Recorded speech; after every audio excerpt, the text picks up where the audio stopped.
पाकिस्तान में गोलगप्पे किसी एक शहर की सौगात नहीं रही, बल्कि अपने मुनफिज जायके की वजह से मुल्क भर में यकसा मकबूलियत इख्तियार कर चुके हैं। बिला तफरीक जिन्स और उम्र हर शख्स इनका दिलदादा नजर आता है। पाकिस्तान के जिस शहर में भी जाएं, वहाँ पर खाने पीने की दीगर अशिया के साथ साथ गोलगप्पे फरोख्त करने वालों की रेहड़ियाँ कसरत से नजर आती हैं।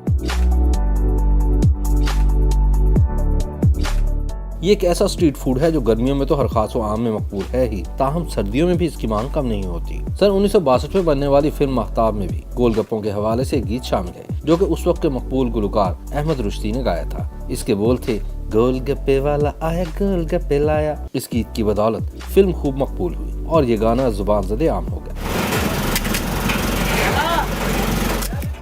लेकिन फिल्म के साथ साथ गोलगप्पों की फरोख्त और मकबूलियत में भी खूब इजाफा हुआ। लाहौर के काली रोड खोखर चौक टाउनशिप पर वाक़े अख्तर भाई गोलगप्पे वाला गुज़िश्ता 25 वर्ष से इस कारोबार से मुंसलिक है। गूगली न्यूज से बातचीत करते हुए असगर भाई ने बताया कि वो गुज़िश्ता 25 बरस से इस कारोबार से वाबस्ता हैं। उन्होंने एक छोटी सी रेहड़ी से कारोबार शुरू किया और आज वो अच्छी दुकान में कारोबार कर रहे हैं। गोलगप्पे तो पूरे शहर में हर जगह दस्तयाब है, लेकिन अख्तर भाई गोलगप्पे की खास बात इनका स्पेशल खट्टा है, जिसको लोग काफी पसंद करते हैं।